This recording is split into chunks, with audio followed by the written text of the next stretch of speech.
What can you do? What can you do? Hey, what I say, man?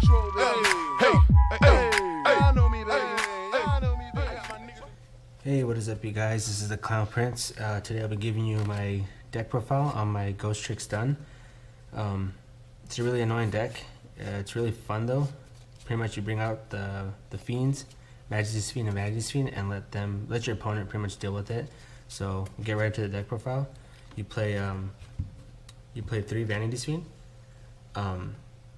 Obviously you need the main card of the deck, or one of them, and then 3 Majesty's Fiend. So you pretty much bring these guys out, you protect them, and you let your opponent deal with it. And it doesn't really affect you at all. Those are only the tributes I run. I was running Caius at one time, just for it to have outs, but a lot of the times you want to bring these guys out more than you want to bring out Caius. So I cut him. So just six tributes. Next, into the Ghostrick engine. I wasn't really a big fan of the Ghostrick engine, but once I gave it a try, it's actually really good, especially in this deck because it's draw power and defense all in one. So for the Ghostricks, you play 3 Ghostrick, pretty much your main Ghostrick, your searcher. Play 3 of him. You play 3 Spectre, draw power, and then you play 3 Mary.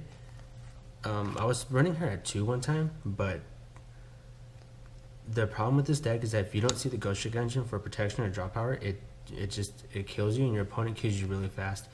With 2, I would never see her when I wanted to, and I'd rather have an extra one of her in my hand than not have her at all. Because when you take damage, you just send her to the grave, and you special summon out pretty much Ghostrick face down, and when he gets flipped face up, you can either search for another one, or you search out for a Spectre, depending on what you have in your hand. And it gets destroyed, activate effect, goes face down, and then you draw a card. So I would definitely keep her at 3, and if anything, you can just keep her in your hand because you play a lore in this deck, so you can just get rid of it if you don't need it. And then the last Ghostrick monster I play is Jack Frost. Just for those, your opponent thinks he's going to OTK you, play this, set it face down, and pretty much it. So that's the last of the Ghostrick. And then the last 2 for monsters, I played 2 Maxis. Just because if your opponent goes first and they go off, it's really hard to come back, especially because you only usually normal summon once, the Majesty's or Vanity's Fiend. So this slows your opponent down, or it gives you draws, which you need and want in this deck. So 2 of these, and if anything, you have Majesty's or Vanities on the field, you can just hold on to them, and then when they get rid of them, or if they get rid of them, then you can just play this and pretty much come back from that. So that's it for the monsters. For spells, we have 3 Duality. You don't special summon, at least not on your turn, so you can pretty much go through your deck and see what you need. So 3 of those. Obviously tribute, so 3 of the Monarch Stormforth, chip your opponent stuff. The best spell card in the deck would be 3 March of the Monarchs. So pretty much my Majesty's Fiend and Vanity's Fiends can't be targeted or destroyed by card effects, which is really good, and it pretty much lets your opponent not play. And then if you have 2 of these, it's really hard for them, especially game 1, because a lot of people don't even main MSTs. So you play this and they really have no outs to it. So and then if you play double of them, then they're pretty much screwed, which I used to bluff, but then I'd rather be safe and just play 2.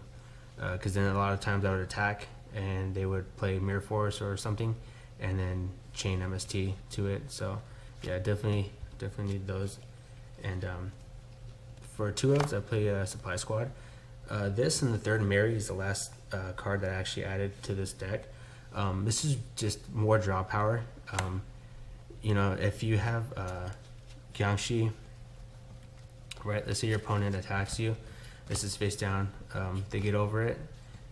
While you have Supply Squad, so you flip, you add, and then this would activate. So it'd be Chain Link 1, and then you can do Chain Link 2 for Ghostrick Spectre. So you special, draw a card, and then Supply Squad goes, and you draw. So you draw 2 for 1, and it's just. And then plus when this card is face down, they're probably gonna attack it anyways, next turn or whatever, and then you can just add another card. So it's just really good card to help thin out your deck. And then for the 1-ofs, you play Raigeki, obviously, Allure, and then I play Galaxy Cyclone. I don't main spaces, just because with the March of the Monarchs, I don't feel like I need to. I'm not really worried about back row when I have this. I mean, this is just pretty much a 2-for-1. You pop a set, and then if they have something face up, floodgates, they main it, whatever, you just banish this and pop it. So, yeah, that's what I mean. Spaces. I was playing lands for a bit, but I just felt like I could play other stuff too. So, yeah, that's it for the spells. And then for the traps, the best trap in this deck is obviously lose 1 turns. It's just really good. Stuns your opponent. Doesn't do anything, against you. It's pretty much another. It's pretty much a Vanity's Fiend and a Majesty's Fiend in one. Like, yeah, they can special summon, but it goes to defense mode, and their effects get negated. So it's just really good because sometimes when you have Majesty's Fiend, they will special summon a monster from the extra deck to attack over it because it's the only way it can die when you have March of the Monarchs on the field. So at least with this one is special. It'll go to defense mode, and usually they have like a weak defense. So yeah, just 3 of those. And then 2 Mirror Force. Like I said before, the only way they can get over your Majesty's and Vanity's Fiends is by attacking them when you have March of the Monarchs on the field. So this just helps protect them even more. And then for the 1-ofs, I play 1 Vanities, 1 Solemn, and then 1 Breakthrough. I like the Breakthrough. I know I have to lose 1 turns and I have Majesty's Fiend, but just for those, those 1 times where, let's say play Manju, Senju, something like that, or if you have your Vanity's Fiend out on the field and they summon a monster that effect can, pop or something like that, and you don't have March of the Monarchs on the field, then you could just break through it. And like I said, and also it's just the 2-for-1. Play it on your turn or on their turn, and then you can banish it for something else if they're playing. I don't know what they'd be playing, but you guys get what I'm saying. That's for the deck. It's 40 cards. If let me know if you have any opinions or suggestions for this deck. I'm always willing to change it. But so far, I mean, it's good. I like it. Like I said, it's really annoying for them. You pretty much just bring these guys out and sit on them. I mean, some people say it's fun, some people say it's not. I mean, I don't really care. I hate playing meta.